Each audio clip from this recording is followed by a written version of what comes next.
Hello and welcome to Pod Street. My name is Laurie Steed. I'm the Partnerships and Development Manager, and on Pod Street we talk to creatives and creatively aligned people about what they do and why. Today's guest is Clare Travis, who is a coach who specialises in working with creative practitioners to help them achieve their goals. She's based on Wajak Noongar land in Boorloo, Perth, Western Australia, and works online with creatives anywhere around the world. She started a coaching journey in 2018 when she completed a certificate in professional coaching at the Neuro Coaching Academy in Perth. And that qualification is accredited by the International Coaching Federation, the international coaching industry body, which means it meets the high industry standards set by the ICF around coaching methodology and ethics. Clare, welcome to Pod Street. Thank you, Laurie. It's great to be here with you today. So, Clare, talk me a bit through this journey that I just described in terms of accreditation, and I guess even if you want to go further back to the sort of the conception of the idea and moving towards coaching in this particular area. Absolutely.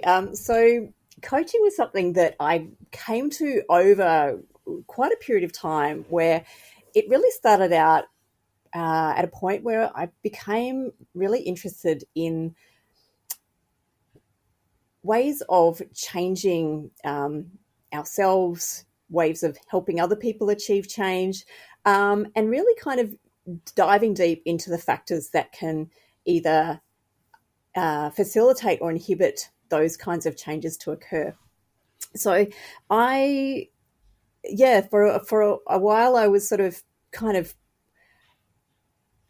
finding my way to try to understand what would be sort of an opportunity to explore that further, and really, I guess, explore my my deep interest in people and in working out what makes us tick and those kinds of things.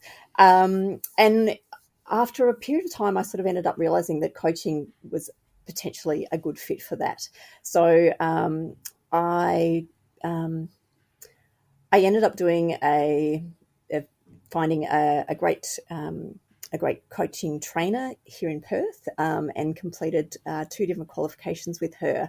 And then it was kind of time to work out what to do with that next. And so I started coaching some clients privately and found that found that a number of my early clients were in the creative space, and that the outcomes that we had from working together seemed to be really generative and fruitful.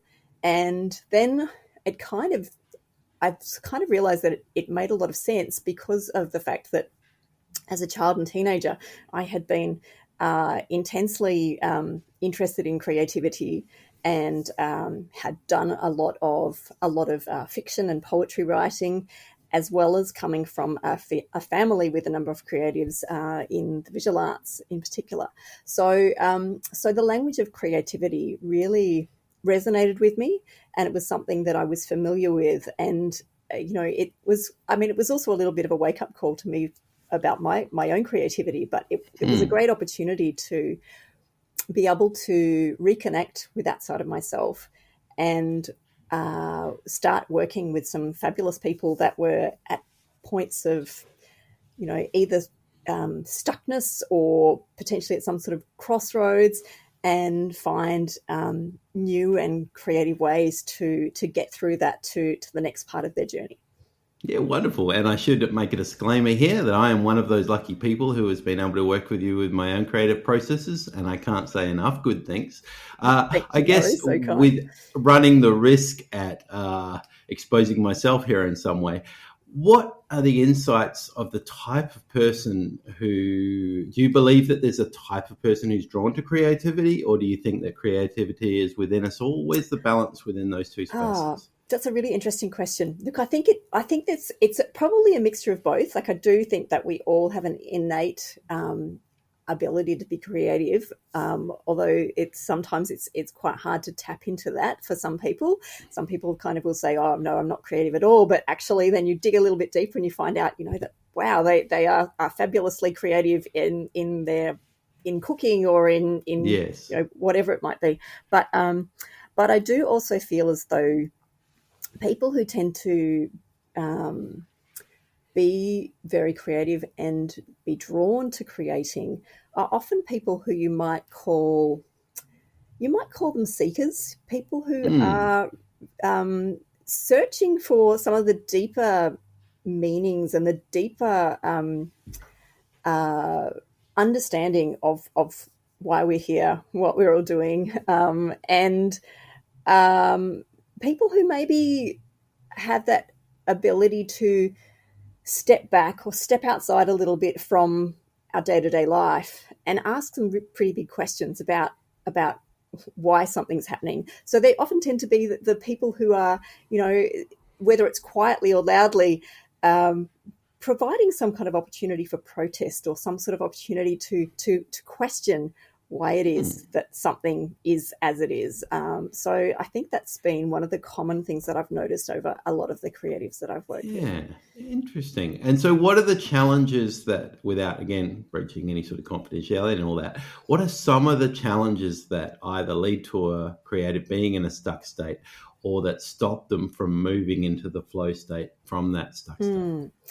Um, yeah, I would say that it can be a variety of reasons, of course, but I would say that it is often that creative spirit almost butting up against some of the day to day realities and of whether it is tension between the creative vision and constraints around achieving that creative vision, whether it's around things like income pressures and wanting to find a way of forging a creative path while also having a degree of income stability. Sometimes it is about big picture issues like um, family or illness, or I guess it can be like a real range of things, but it's sort of something that is can be really blocking that creative flow for one reason or Mm, another,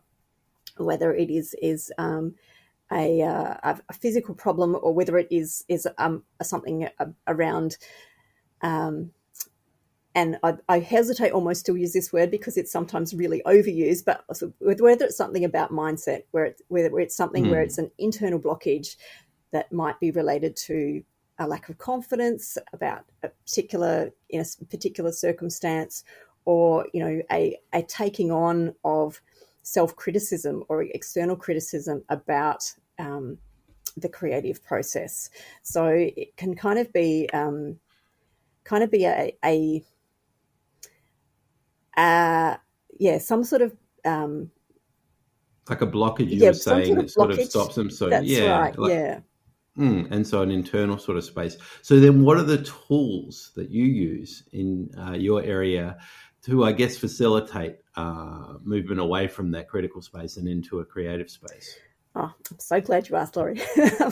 um, Look, I think I would say a foundational one that I often really start with, and when I say start with, I mean when in the coaching process, it is all about helping the client access their own best thinking. So I'm not there to tell them what to do or say, well, if you do these 5 things, then everything will be brilliant. But it's really about helping the client access their own best thinking, and I often find that foundational area to open up that discussion is around self compassion. Um, and then that is, again, quite a popular concept these days, but it's sort of something that's much easier to say than to do. So I Mm, find that spending some time in that space of just kind of, allowing clients to really explore what it means to be truly kind to yourself and to support and yourself the way that you might want to support a child if you have a child, or an mm, elderly parent, or whatever it might be. That those that sense of kind of um, being being able to care for yourself when you're going through those difficult moments, and that's not about cupcakes and balloons and streamers, but really about actually being able to check in with yourself and really take care of your own needs while you're finding your way in the world, I think that that is something that is often one of the first things No, I think that we that's a work on. wonderful insight. I know in my own sort of creative journey, I think on some point I was seeking external validation on some level when I started, in terms of it being excellent work that would therefore be critically well received or something like that. And one of the joys I've had in my journey with Create Clarity, which is your business, is learning to back myself unconditionally. So I think doing the work and being proud of the work outside of how it's received. And I guess that's something in all art fields, but particularly with writing, isn't it? In the Mm. sense that you have to have publishers, you have agents, you have people telling you if your work's any good. So what happens internally at that point, do you think? I know you've sort of talked about self-compassion. Is there resistance initially for some of these, let's use writers, when you first introduce this idea that maybe they're not being that kind to themselves? Oh, look, absolutely. And I think that we're, we're very good. I think there's often there's often this sense almost that it's somehow virtuous to be a little bit mean to yourself, like this, that somehow that it's somehow morally the right thing to do. That you don't want to, cut yourself too much slack. But So I think that there often is resistance. But one of the great things that we find with coaching is that, I mean, this is sort of sounds like a truism, but it has been backed up by research, is that what we focus on grows. So if Mm, you've got somebody there asking you questions about, um, you know, how does self compassion look to you, mm, and holding that space for you to, I guess, map out what that actually looks like and what it feels like. Like that's a really crucial part. Actually allowing the client to explore what self compassion feels like, that mm, helps to just kind of just over time just sort of melt away some of those barriers and blockers that we put up, to allowing ourselves to really listen to the little bit inside us that knows these things, um, mm. and kind of, so I do also see coaching as being partly something about amplifying the sound of your inner wisdom, or as we sometimes like to call it, inner sage, Yeah. and turning down a little bit of that inner critic, which we all have, and which is kind of there to essentially try to protect us. But by the time we're adults, it's often really not protecting us anymore. It's stopping us from doing the things that we want to do. So actually being able to spend time exploring these kinds of things in the coaching space um, allows us to kind of tap in more deeply to that one voice of the inner sage, as well as spend a bit less time or be less bothered by those thoughts that will come up from time to time, that of the inner critic with its its pet phrases that it just likes to throw at us from time to time. Ah, yeah. And so, at what stage would you encourage a creative person to come to you? What would you suggest is a good point in their career? Look, that's a really good question. What I tend to find is that, I mean, I'll put it two ways. What I tend to find is that it tends to happen when people are kind of really at that point where they're going, oh, look, this is really tough. This is no good. Something's got to change here. And I completely, I completely understand that's why it happens, and that's probably tended to be it. Certainly, when I was younger, it was really only at those points of kind of, you know, real sort of crossroads moments where I'd sort of think, all right, like maybe I should talk to somebody about this. So I do find that I often tend to talk to people, and they're at sort of that mid-career stage where they've maybe had some success, but there's kind of, there's some blockages, there's some real stuff going on that is making things very, very challenging. But having said that, I do also think that there is also a place for coaching when you're sort of at that stage of trying something new, or even if you're just starting out on your creative journey. If you kind of, yeah, if you're feeling unsure about what's the next step, then it's amazing the way that talking to somebody about it in a space that is safe and not judgmental and Yes. exploratory, you know, even an hour session can make a really big difference. And now I'm listening to, rather surprisingly, Arnold Schwarzenegger's Be Useful audiobook as Ah, read by Arnold yeah. Schwarzenegger as we speak. And one of the things he sort of said, he talks about not only that visualization process, but that he's not buying into the sort of the secret ideology where once you visualize it, it's done. He's Hmm. that you go and you do it after that point. So what's the balance between some of the sort of strategies utilized in the coaching space and the application of Hmm. set actions to enable that? Where does the boundaries go there? I've always found that a really interesting space. Yeah, so you kind of talking about the difference between sort of like doing all the, I guess potentially the visualization, the kind of the imagining that future, and then the kind of the action or implementation. Is that a little bit? Yeah, that's Yeah. correct. Mhm. Yeah, that's Yeah. exactly right. So look, it's interesting. There's a psychologist called Gabrielle Ertingen who has done some work around this idea of um, imagining a future, but then also looking at, well, if I have a challenge, what am I going to do then?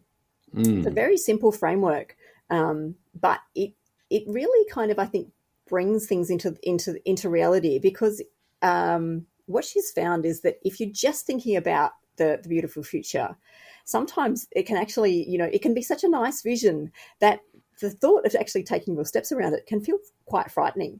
So yes.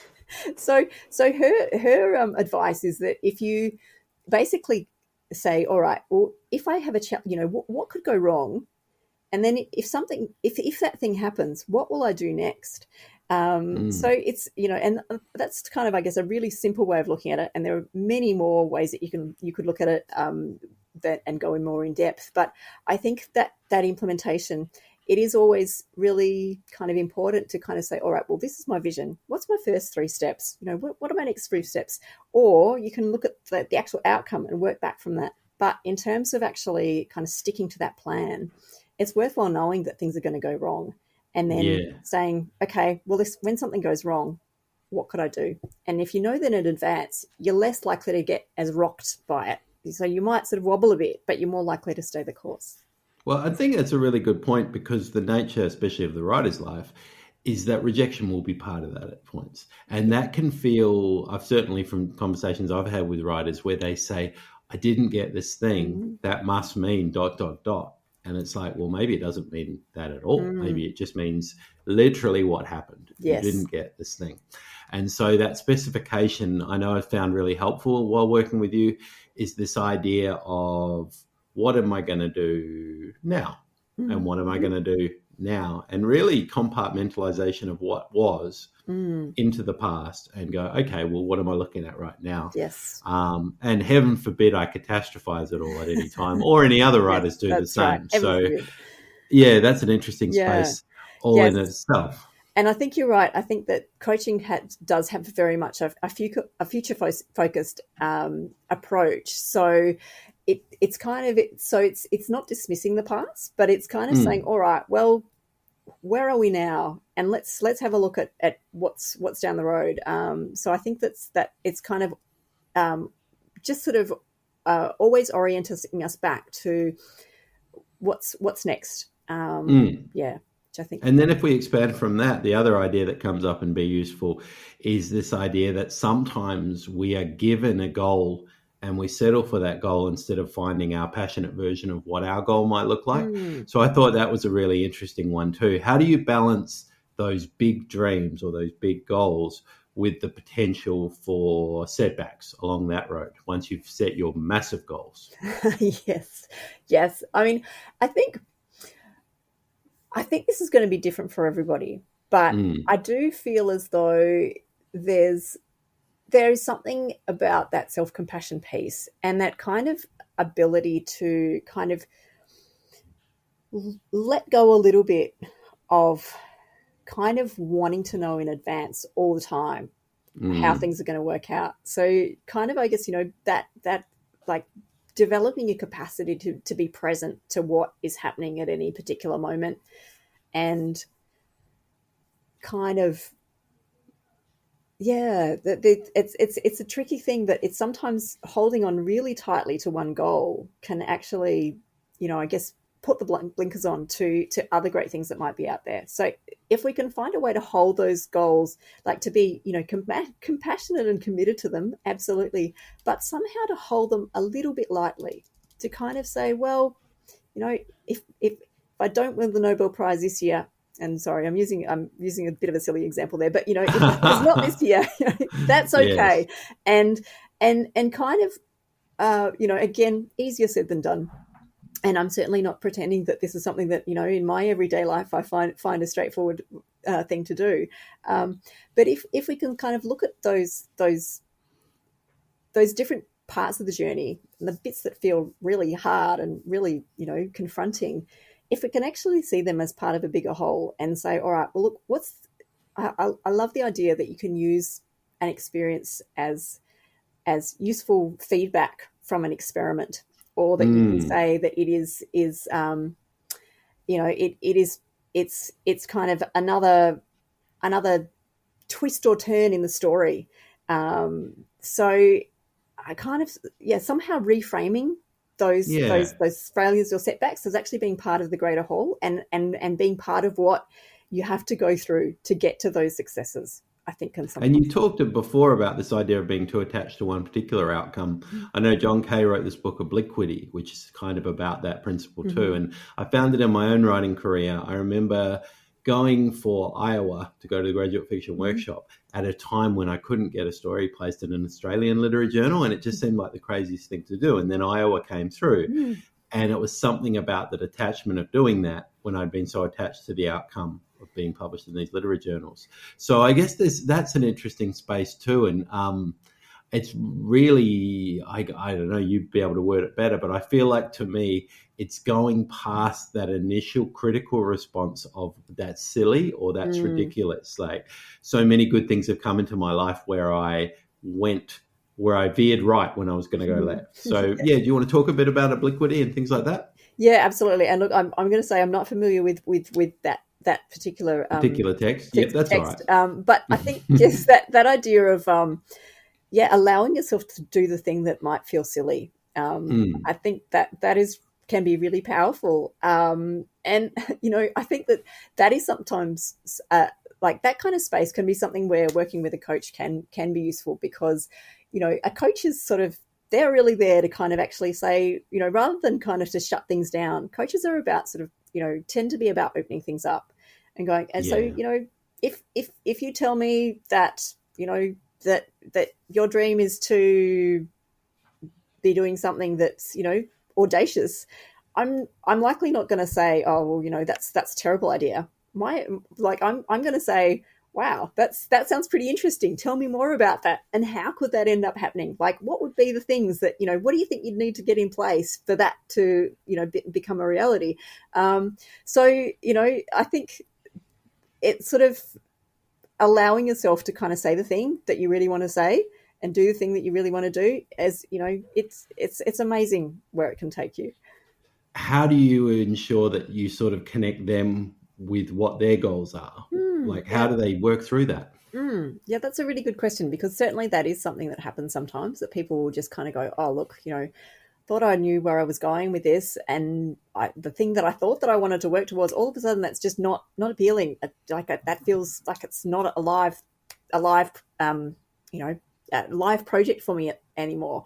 Mm. So we often do some work around really clarifying goals, and what I find there that often helps is sometimes being a little bit not necessarily coming at it from like a really sort of a linear, or kind of like a really sort of straightforward angle. Like sometimes it can kind of be about sort of like zooming sort of out to the big picture, and then kind of going, all right, well, when I look at this big picture, like, where can we zoom back in on? What are the things that sound interesting? So sometimes we'll kind of talk about just kind of where the energy is flowing to, in terms of like what's giving you that sort of that sense of um, that kind of like that real spark of interest, where something in you kind of thinks, oh, that actually sounds really cool. I would love to do that. And sometimes, again, it's something that that little inner voice is telling you that you maybe have not really been prepared to listen to. But if you kind of actually allow some space for that voice to emerge, it's surprising sometimes what it comes out with. So yeah, if we land on something that actually really resonates for the client, then sometimes we will often then spend some time just kind of building the richness around that goal, helping people kind of imagine what that might look like, what it might feel like, and just actually um, yeah, creating something that feels more tangible and real because it is Mm. has been kind of more fully imagined.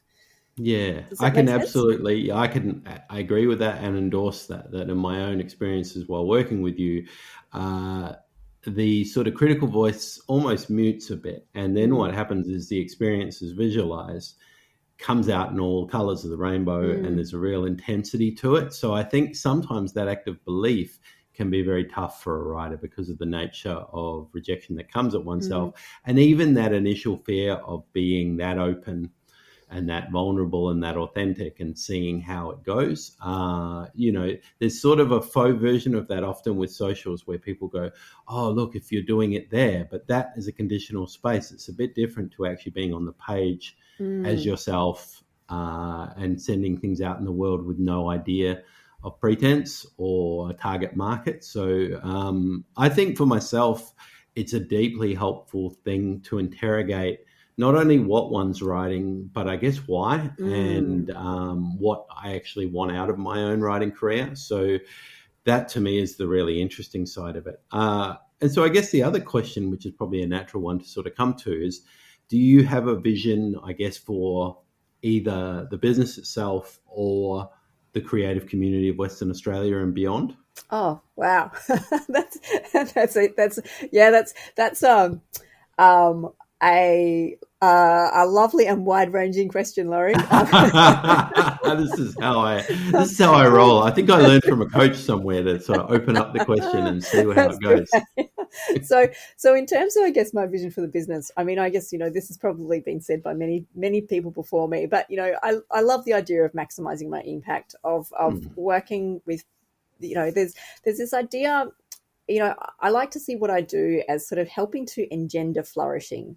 So, if I can work with people and make an impact where they're actually able to move to that next stage, whether it is, finishing a manuscript or finding a publisher or finding a new role, those things are deeply satisfying to kind of be part of, and I want to do as much of it as I can. And I excellent.